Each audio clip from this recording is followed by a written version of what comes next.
J'aimerais ça ressembler à des modèles de beauté parce que en les regardant, ils ont l'air d'être bien. Je sais pas. Des fois, je trouve que je suis un peu gros, des choses comme ça, mais fait que quand je me trouve un peu gros, je me force plus à des sports, des choses comme ça, là. Les filles me trouvent beau, là.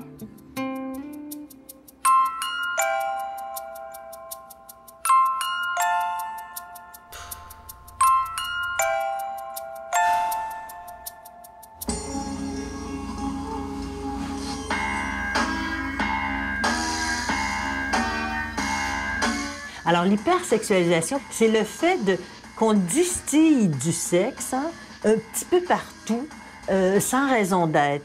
C'est aussi, l'hypersexualisation, le fait de mettre un accent sur la sexualité qui est comme gratuit, inopportun. Et c'est banalisé de sorte qu'on est là-dedans, on baigne là-dedans, on finit. Et c'est ça qui peut être à questionner, on finit par plus s'en rendre compte. On peut l'observer en fait dans la mode, le star system, les publicités. Ça sert aussi à vendre toutes sortes de produits qui sont pas en lien avec l'apparence, mais où la sexualité sera mise de l'avant. Ça va tellement loin que les compagnies de marketing vont sexualiser les enfants, même les très jeunes enfants.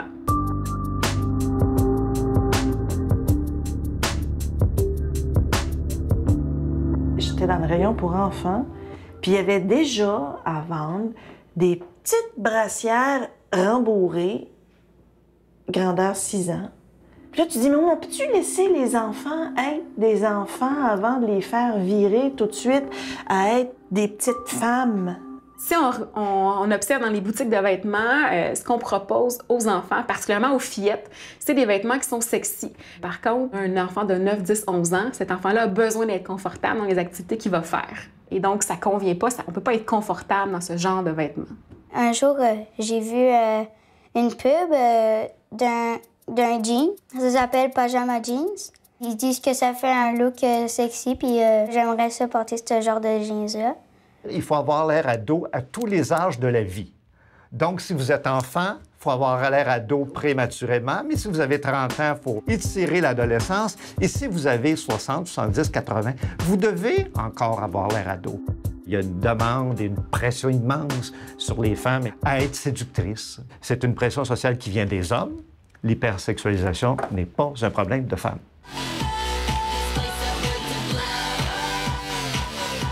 Il faut savoir que les adolescents et les préadolescents sont en recherche de modèles d'identification.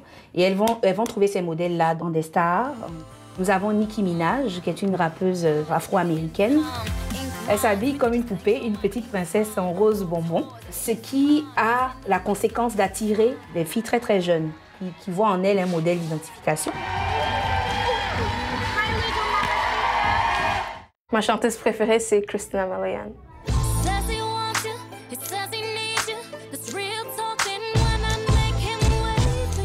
Parfois, quand je choisis mes vêtements, je m'inspire d'elle. Je regarde pas souvent de musique, mais là, quand je regarde, c'est souvent Gangnam Style. LMFAO. J'aimerais ressembler à Beyoncé beaucoup. Je trouve que j'ai pas un beau corps, puis elle a un beau corps avec plein de formes, puis tout, c'est ça. Ce sont des modèles inaccessibles, alors on n'en finit plus d'essayer d'atteindre ces modèles-là. Alors on fait quoi?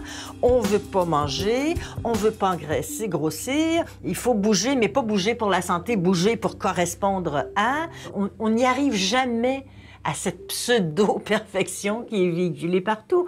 Alors, on se retrouve devant des êtres humains, garçons et filles, mais reconnaissons-le, filles surtout, qui ont souvent des problèmes d'estime d'elles-mêmes, parce qu'elles sont jamais à la hauteur de ce qui est demandé, de ce qui est exigé autour d'eux. Je pense qu'il faut, en tout cas comme adulte, comme parent, se dire, non seulement prenons conscience de ça, mais qu'est-ce qu'on fait? Qu'est-ce qu'on propose pour venir rivaliser avec ça, pour venir essayer d'illuminer un petit peu l'estime de soi des filles et des garçons, mais à partir de choses réalistes, belles et saines, mais réalistes.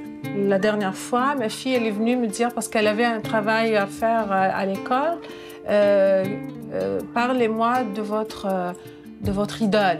Et puis elle me disait, toutes mes amies ont choisi Britney Spears ou Justin Bieber, ou je sais pas qui, mais moi je lui parle de ces personnages qui ont fait quelque chose pour l'humanité. Ma fille pourrait être autre chose, je suis désolée, qu'un sexe symbole. Elle pourrait être une tête pensante et puis avoir une personnalité, avoir de l'esprit. C'est ça que j'aimerais pour mes enfants.